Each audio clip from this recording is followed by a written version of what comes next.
Então, como estimular o nosso processo criativo, a nossa criatividade? Até eu recebi uma pergunta, uma afirmação perguntando sobre o ócio criativo. Se o ócio, na minha opinião, ele é importante para o processo criativo ou não. Eu confesso que acho o ócio extremamente importante, fundamental. Difícil termos momentos de ócio, né? Porque o que é o ócio? O ócio é aquele dia que tu te permite a levantar e nem tirar o pijama, nem trocar de roupa. É aquele dia que tu vegeta, aquele dia que tu vai na geladeira, tu come o que sobrou de ontem e bebe o que sobrou de ontem e tu senta, não faz nada e tu, sabe, e tu volta e daqui a pouco tu olha uma televisão e tu não tem aquela coisa do compromisso, não tem tarefa, não tem obrigação, mas tu não ter nada para fazer.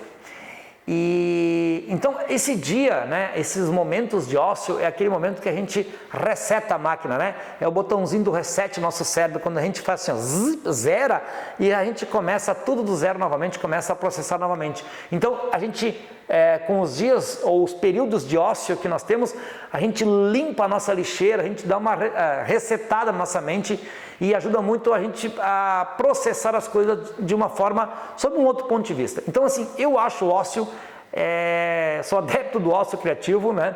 Do ócio em si. Depois que a gente teve os filhos, os dias de ócio se tornaram muito raros, né? Raríssimos. Mas antes disso, me permitia ter um domingo de ócio, aquele domingo pós-evento, de, cara, não vou fazer nada, e sem culpa, sem compromisso, segunda-feira a gente resolve, e eu acho isso fundamental. Mas o processo criativo, ele pode ser estimulado de várias outras formas. Eu falei no ócio em função da pergunta que eu recebi, mas a gente tem várias formas para estimular a criatividade. Algumas delas se permitir experimentar coisas novas. Se permitir principalmente, eu gosto muito de experimentar gastronomia, né, comidas, né, nas viagens, provar comidas regionais, provar o que as pessoas comem, ter essas experiências. Para mim, experimentar as comidas faz muito parte do meu processo criativo, tá? Mas quem vê com fotografia tem que a minha mente vai se abrindo a experimentar coisas novas, o meu cérebro está sempre preparado para provar coisas novas. E se eu estou preparado para provar comidas diferentes, visitar lugares diferentes, tomar bebidas diferentes, conhecer culturas diferentes, pessoas diferentes, formas de viver diferentes, dormir em lugares diferentes, viajar de formas diferentes, fazer turismo em lugares diferentes. Se o meu cérebro está sempre nessa busca, quando eu vou fotografar, o que eu vou fazer, eu também vou estar aberto a enxergar as coisas que eu estou fotografando de uma forma diferente, e isso ajuda muito no nosso processo criativo. Outras coisas ajudam muito, por exemplo, a leitura, ler ajuda muito. Cada vez mais as pessoas leem, que redundância, cada vez as pessoas leem menos, né? Porque as informações estão sempre mastigadas, sempre tem um vídeo no YouTube, sempre tem um vídeo no TikTok, sempre tem alguma coisa que é muito mais interessante, que já está pronto e faz o meu cérebro não gastar a energia imaginando, porque a leitura, ela faz isso. Eu tenho que ler e imaginar a cena, o cenário, o autor descreve como era o lugar, como eram as pessoas, como estavam vestidas, como foram as reações, como foram os diálogos, e eu na minha cabeça eu tenho que imaginar tudo isso.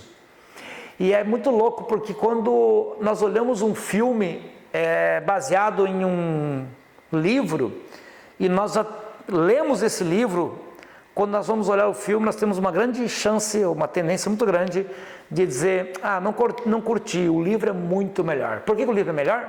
Porque eu imaginei a história do meu jeito. E o diretor lá de cinema, ele imaginou a história do jeito dele, que foi diferente da nossa.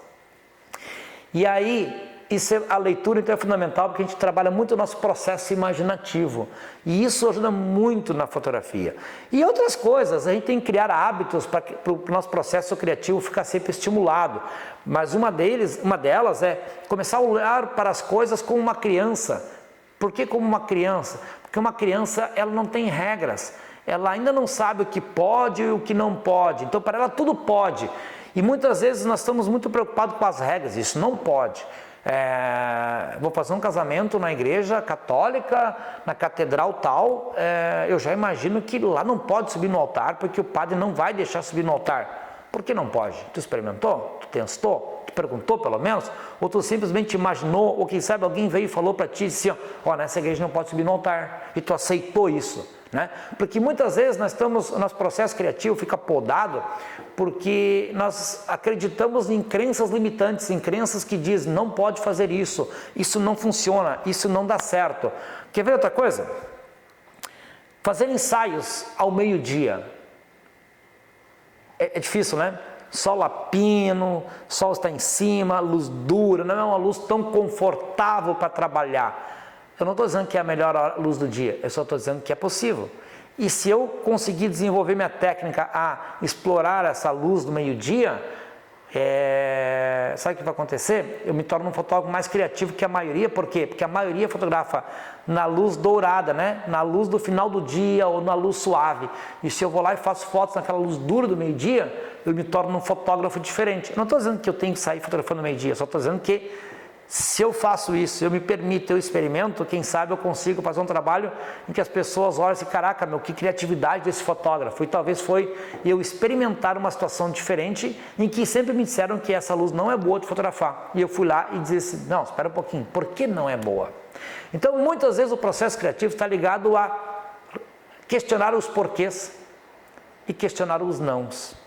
Então, se permita a experimentar mais, se permita fazer coisas de formas diferentes, se permite a experimentar comidas diferentes, se permita viajar, se permita a ler e imaginar, ter os teus tempos para a tua cabeça processar a imaginação e se permita principalmente a fazer coisas que os outros não estão fazendo e principalmente aquilo que disseram para ti que não dá certo, porque se tu for lá e fizer dar certo, vai ser único e o fotógrafo único, sabe quanto ele cobra?